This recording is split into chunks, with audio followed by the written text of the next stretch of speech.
Dit programma werd mogelijk gemaakt door Autokremers, Vleeshouwers Financieel Advies, Crevo Ramen en Deuren, Autoservice Geins, Huis en Tuin Boulevard, Gommans en Jansen, Akoestiekmeesters, Leo Bier en Hanze Dranken.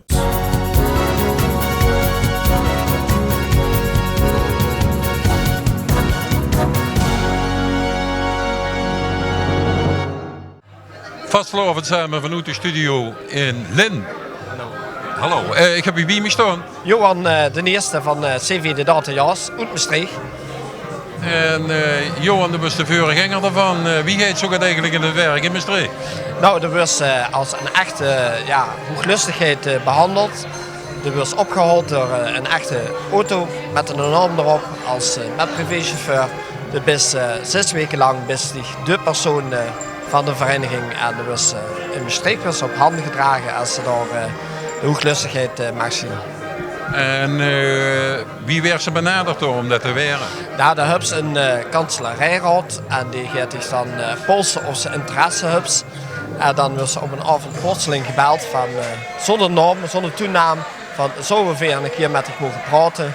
En dan wordt ze op een geheime locatie verwacht en daar wordt hij gevraagd of ze dan de prins, of zoals bij ons de Chevrolet, mag zien. En of ze dat wil. En als ze dat wil, dan gaan ze daar eerst natuurlijk hier over beraden. En de dag daarna wordt ze gebeld of ze door de ronde is. En dan moest ze het groot geheim gewoon bewaren. Dat is moeilijk? Dat is ontzettend moeilijk, ja. En is het geheim gebleven? Het is tot aan mijn partner en de kinderen geheim gebleven. Ja. Nou, dat is een hele opgave al voor zich. Je gaat nu als chevalier doorleven, maar wat doe je eigenlijk normaal in die dagelijks leven? Ik heb zelf 2 bedrijven. Ik heb met mijn vrouw samen een schoonmaakbedrijf. En naast het schoonmaakbedrijf heb ik mijn oude beroep bij de DELA. Ik heb een uitvaartbedrijf. Dat hoort ook bij het leven en is mijn passie om dat te mogen doen. Ja, en ik neem aan dat ze ook een paar adjudanten hebben, of is dat bij jullie net zo? We hebben een adjudant en we hebben zelfs een hofdame. En die zorgen voor mij. Dat is, ik word op hand gedragen door hun tweeën. En dan hebben ze ook een spreuk waar ze met door het leven gaan? Ja, geniet van het leven, iedere dag is een dag. Wie zegt ze dat? Geniet van het leven, iedere dag is een dag. En hoe voor de kiekers van DVL? Geniet van het leven, iedere dag is een dag. Schoon en vastgelopen. Merci. Vastgelopen samen, weer in het dorpslustige oogheid. Wil zich even voorstellen aan de kiekers van TVL. Ja, ik ben Prins Martin de Eerste van vastgelopenvereniging De Kwakkert uit Heidse. En wie werd ze door Prins? Vraag ik me af. Ja, hoe werd ze door Prins? Dan werd ze gevraagd door de grootvorst, werd ze gevraagd, werd ze gebeld en dan mocht ze het zeggen of ze het wil. En werd ze wie voor de vastgelopen benaderd? Ja, dus voor na de 11 van 11 uur werd ze uitgeroepen, dus 2 maanden van tevoren voor Heidse kermis, dus al eind augustus, werd ze gevraagd. En dan moest ze dat geheim maar je doet de dag van de uitroeping. Ja, dat is lastig. Dat is heel lastig. Dat is heel lastig. Zeker als het op de raam komt, dan wil ze het eigenlijk van de daken afschreeuwen. En is het geheim gebleven? Ja, dat is zeker geheim gebleven, uiteraard. Natuurlijk, als je dat de uitroeping gaat, heb je ook de adjudanten bieden? Ik heb adjudanten bij me, die staan hier achter mij. 3 adjudanten, Sven, Joris en Krijn.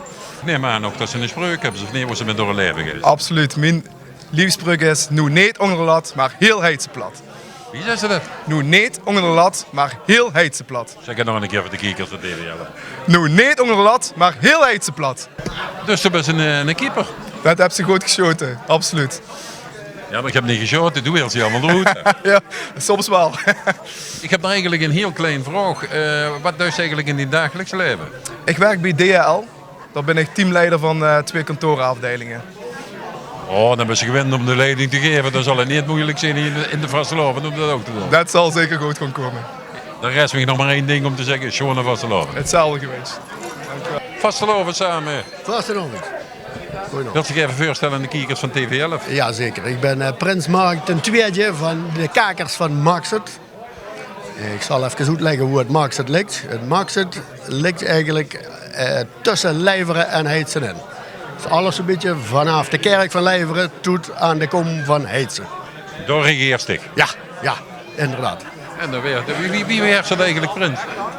Ja, Ja, daar kreeg ze een telefoontje van en dan... En dan is het een ding om jou te zeggen. ja, juist. Hoe wil je het zeggen? Daar hoeft ze niet lang over te denken. Hè. En dan geeft ze een hoes en dan gaat ze dat ook vertellen. Ja, tuurlijk, ja. Ja, alleen de vrouw natuurlijk. Hè. Alleen de vrouw, want die wil ze vrouw, natuurlijk heen maken. Ja, tuurlijk. Ja. En dan reageert ze even zo'n riek van wie groot is dat eigenlijk, die plaats? Dat is geen plaats, het is een gehucht. Een gehucht? Ja. Dus 3 straten en... Ja, gaat meer toch, gaat meer. Jawel. Hoeveel mensen wonen er ongeveer? Moet ik even aan de voort vragen. Erik, hoeveel mensen wonen op Maxit? Dat is voorst Erik van de Kakers. Het zijn 84 gezinnen. Nou, en dan regeert ze nu over 84 gezinnen. Dat is toch heel goed? Ja, heel zeker, ja. Want we zijn eigenlijk gewend over één te regeren. Ja, normaal wel, ja. En wie is eigenlijk door het dagelijks leven? Ik ben vrachtwagenmonteur in Weert bij de Nebem. Doen vrachtwagens omrooien en keuren. Ja, inderdaad. En ik neem aan wie zo goed geholpen is geworden dat ze ook een spreuk hebt gekregen. Ja, heel zeker. Ik ga je met 3 schoen adjudantes uitgezocht. 3? Oh, die moeten we even hebben. Die moeten we even Ja, zeggen. nou, ik heb er maar 1 bij me, want 1 is skiën en de andere verplichting. We zaten, ik zie u nog één metbrengen. Ja, goed. En ik regeer dus ongeveer met een liefspreuk. Met deze vrouw Luurmegeer rie ik duchtig de berg. Wat? Hè? Met deze vrouw Luurmegeer rie ik duchtig de berg. Zeg dat nog één keer voor de kijkers van TV11. Met deze vrouw Luurmegeer rie ik duchtig de berg. Zo en vastlopen. Ja, dankjewel.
Dit programma werd mogelijk gemaakt door Autokremers, Vleeshouwers Financieel Advies, Crevo Ramen en Deuren, Autoservice Geins, Huis- en Tuinboulevard, Gommans en Jansen, Akoestiekmeesters, Leo Bier en Hanze Dranken.